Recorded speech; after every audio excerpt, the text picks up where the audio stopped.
Hello Drone Racers, I'm Mark, and today on Drone Racer 101 we are going to do the first step that you're going to have to do when you get your FrSky model. Well, maybe step 2. Step 1 will be adding batteries. Step 2, we have to set the modes. So this comes, if we take off our gimbal protectors here, with no modes basically at all. Both the sticks center, and I don't think anybody who buys this is going to want to fly that way.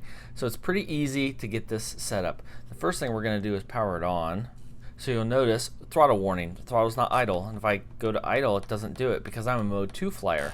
I have to pull this one down, so it defaults to mode 1. Fail safe not set. We don't worry about that right now. So we need to go into the menu. We'll hold this stick to the left, and then this will set up our main radio setup. One thing you're definitely going to want to do is set the date here.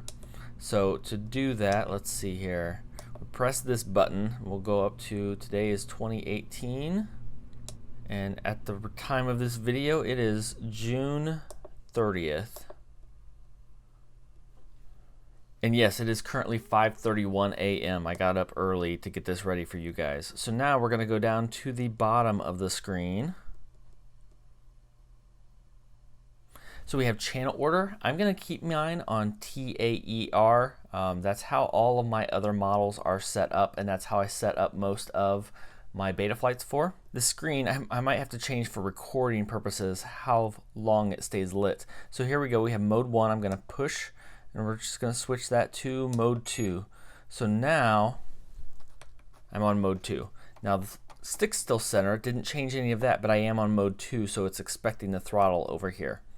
So now we can exit out, and I'll power off.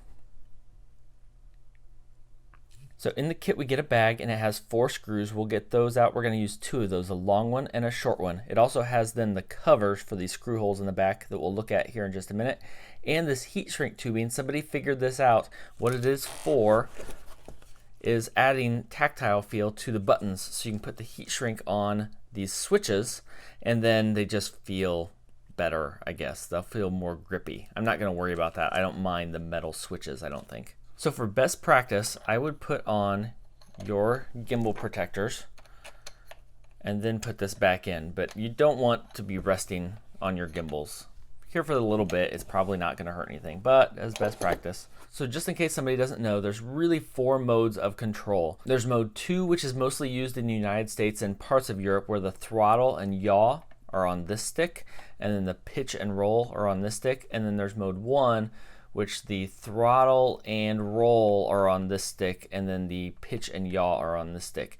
And that's used in the UK and parts of Australia and New Zealand and those kind of places. What I would recommend is find out what people use locally and use that and learn that from the start. That way, if you go to help somebody, if somebody flies your drone, it's all set and ready to go. Otherwise, it can cause a lot of confusion. Stick with mode 1 or mode 2. I actually kind of like the idea of mode 4, the way it lays things out, but nobody really flies that way, and it will just cause a lot of confusion and potential crashes if you do fly that way. So we need 1 long screw and 1 short screw. We're going to take the long screw first and put it in the inside hole. Now we're looking at it from the back, so this will be the left stick, and this will just slide in the screw hole here. It's actually a really tight fit from the start. I expect it to just slide in a little bit, but it doesn't seem to. So we just screw it in. So this one, from my understanding, we just screw down tight. There we go. Then it should make this. There we go. So just a little bit still. Maybe I need to go a little further. Still just a little floppy. Well, that's really as far as it goes. So we'll put in the other one and see how it goes, because that's it's super floppy. The yaw still seems right, but that's not how I want that to be. So now the small screw.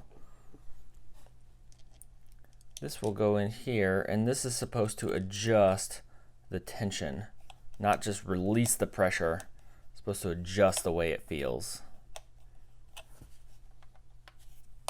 Hasn't done anything yet. I don't know how far I have to go.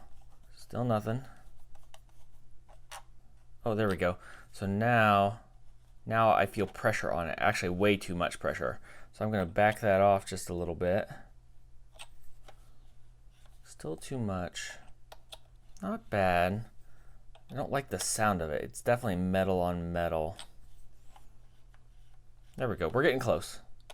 Okay, so you don't have to go quite all the way. As soon as you start to feel a little tension, I would keep your thumb on this stick to get that to feel right. There we go. That's pretty good. Maybe just a little tighter. There we go. So now I'm happy with that. Now I have a mode 2 stick. So now I have mode 2, I have the throttle over here. Now if I power it on, I have my stick down. It won't complain. Well, it will complain about failsafe because I haven't set up a model on here, but that's going to be another video. But my throttle is down. So now I'm set up and ready to go, and I can set up a model and fly it. But that's for another video. If you found this useful, leave a like and a comment down below, and make sure you check out the playlist. I'm going to have a whole bunch of videos trying to cover everything that you need. If you don't see something on there that you want to know, just post a question down in the comments and I'll try and get everything covered that anybody could want to know. So until next time, remember, I get up at 5 a.m. to figure this out, so you don't have to.